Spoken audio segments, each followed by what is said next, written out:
Fragmentation grenades. The idea of throwing an explosive that scatters fragments predates firearms by centuries. Early Chinese texts from the Ming era described bombs packed with pellets and shards, but the modern hand grenade took shape in the industrial age. The British No. 36 M. Mills bomb of 1915 set the template for a compact casing around a bursting charge, and the US Mk2 with its distinctive segmented pineapple followed in the Second World War. American practice moved to the M26 Lemon after the war, and then to the spherical M67, designed in the late 1950s and adopted in 1968. The Soviet F1, derived in part from French concepts, filled a similar role across the Warsaw Pact and lingered in post-Soviet stocks. Nicknames grew alongside the hardware. The M67 is often called the baseball grenade for its size and throwing feel. The Russian F1 picked up Limonka the Little Lemon. Civilian conversation often calls the fragments shrapnel, though that word properly refers to a specific 19th century shell. With grenades, fragments or splinters is more accurate. A typical M67 weighs roughly 400 grams, uses a composition B charge, and runs an M213 delay on the order of 5 seconds. The casualty radius sits around 15 meters with life-threatening risk much closer, yet energetic fragments can travel far beyond the tactical footprint. The F1's cast body generates a characteristic pattern, though only a portion forms good fragment pieces. The rest pulverizes into less effective debris. Fragmentation sleeves also exist to convert otherwise low fragment designs into true defensive grenades. The M67 remains in U.S. service with wide export, while F1 types are still encountered anywhere ex-Soviet materiel moves. Development continues. The U.S. Enhanced Tactical Multipurpose Grenade can be configured for fragmentation or concussion, a single body intended to replace separate roles. Concussion grenades. The Mk.3 offensive grenade appeared in 1918 for trench assault, where fragmentation threatened friendly troops at close distance.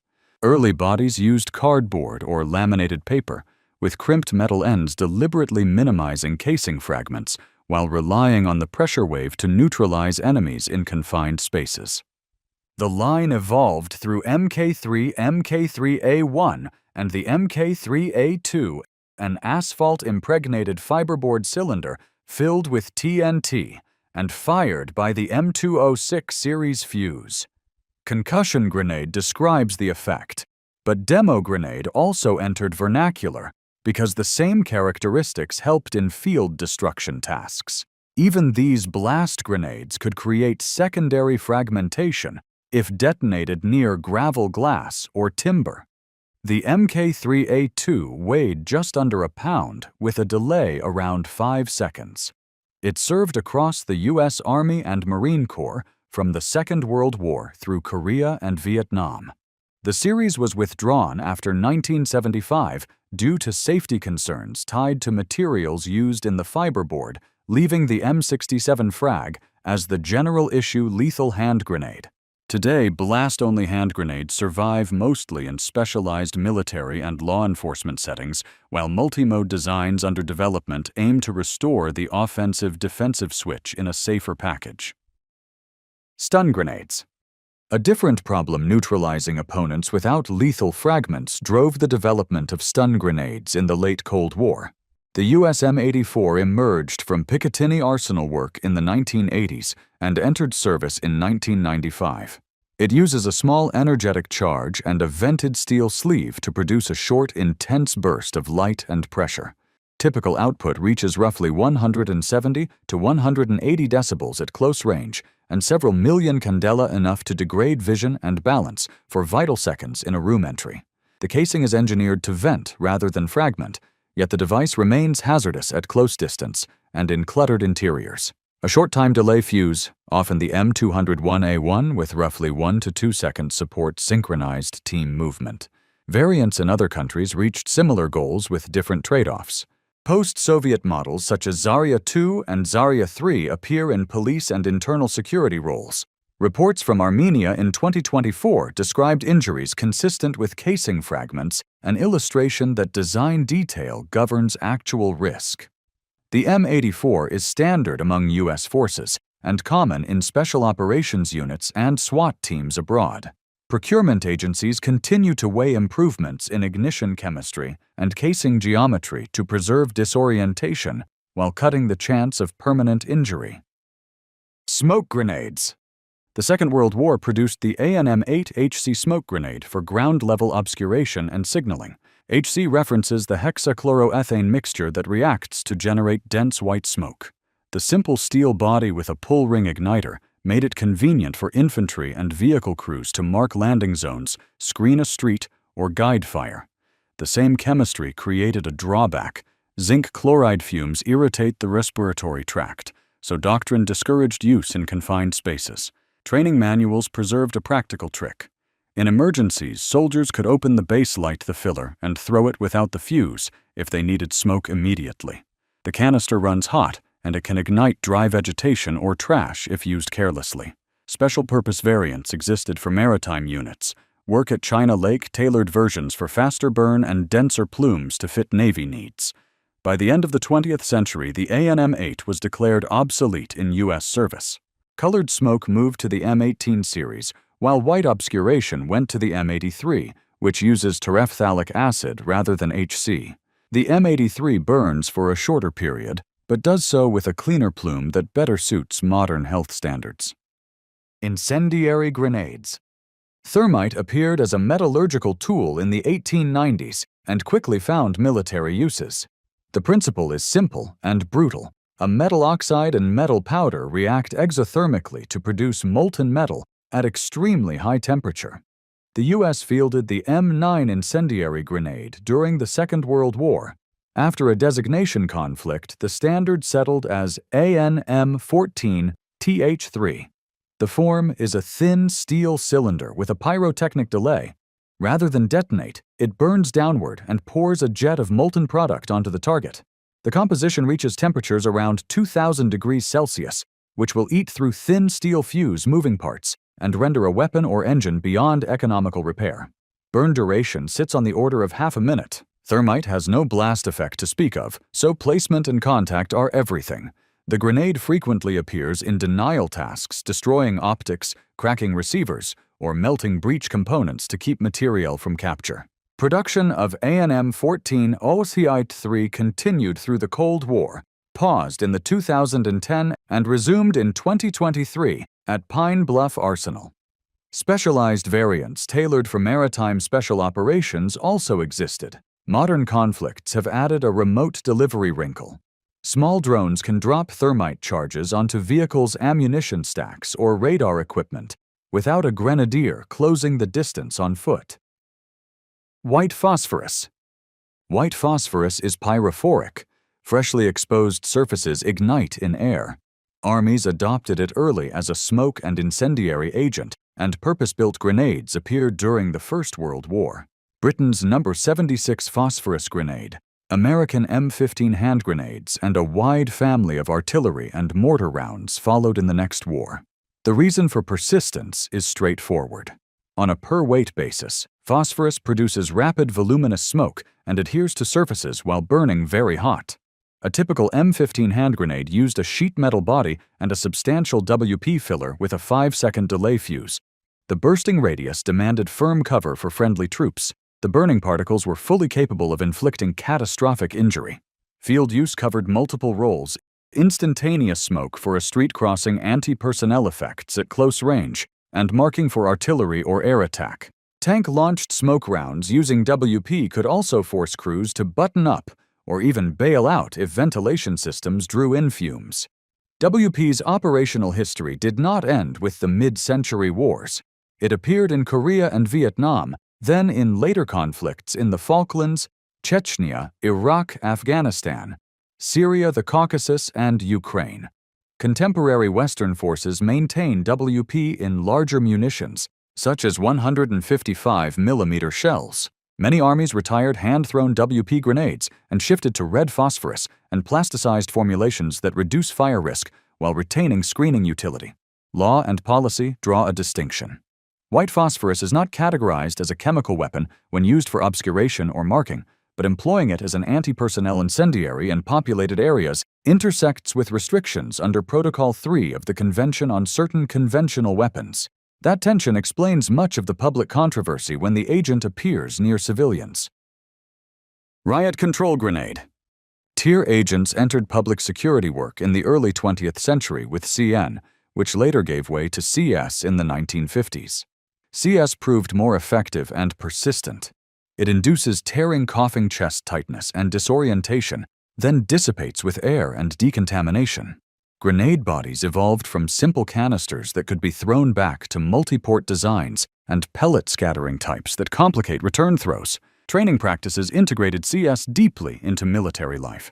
Gas mask drills require recruits to don clear and reseal masks under exposure because confidence in the seal matters when seconds count. Field models exist for hand throwing and for launchers ranging from compact riot guns to 37-66mm systems.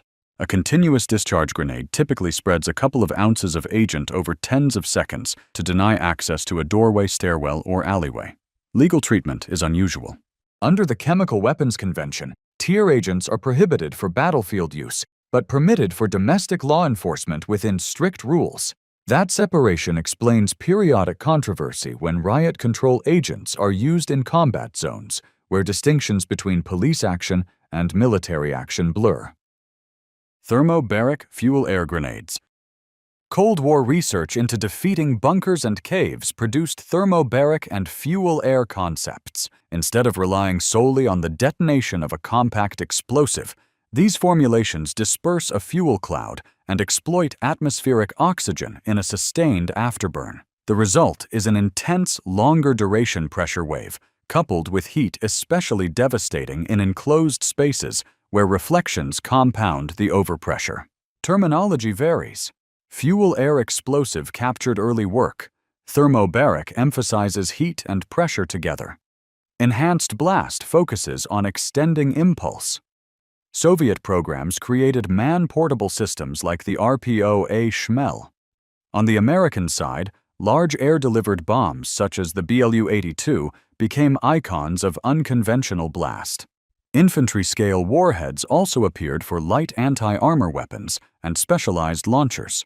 Modern compositions use a high-explosive core RDX, HMX, or PETN combined with metal fuels such as aluminum or magnesium.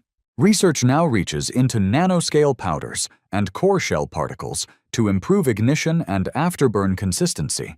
Detonation happens in stages. An initial shock disperses the fuel-rich mixture. An anaerobic burn follows in oxygen-poor gases, and an aerobic afterburn consumes atmospheric oxygen, stretching the blast and heat. Some NATO research uses the label Cybex to describe shock-insensitive enhanced blast mixes that trade a little raw performance for safer handling. Operational use appears in Chechnya, Afghanistan, Iraq, Syria, the Caucasus, and Ukraine. Legal debate persists because blast effects inside buildings and tunnels can be indiscriminate, but these munitions do not fall under the prohibitions that govern chemicals or persistent incendiaries. Anti-armor grenades. In 1940, Britain needed a simple anti-tank weapon after the evacuation at Dunkirk. The result was the No. 74 grenade, a hand-placed device with a glass or plastic sphere of adhesive explosive under a removable casing. A spring-loaded striker initiated a short delay. Soldiers pulled the outer shell, pressed the sticky sphere to the target, and retreated before detonation. The concept worked in trials, but proved temperamental in dirty, wet conditions. The adhesive sometimes clung more readily to cloth or webbing than to armor. Nitroglycerin-based fillings also aged poorly in storage. Germany pursued a different close-range route with the Hafthochladung, a shaped charge adhesive hollow charge that used 3 strong magnets to grip armor at the proper standoff and orientation.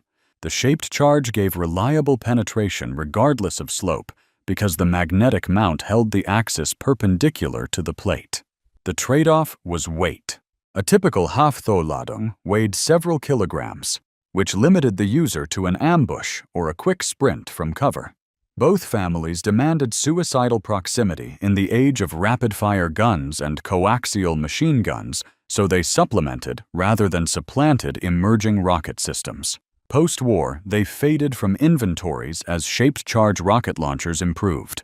The magnetic charge idea survived in naval limpet mines and specialized demolition kits, and the shaped charge principle matured into the modern heat warhead, found in everything from rifle grenades to anti-tank guided missiles. Launcher-only grenades. Rifle grenades predate underbarrel launchers by decades. Frederick Martin Hale's 1908 rod grenade fired with a blank established the first practical system, but rod fire stressed rifles, so the First World War shifted to cup dischargers.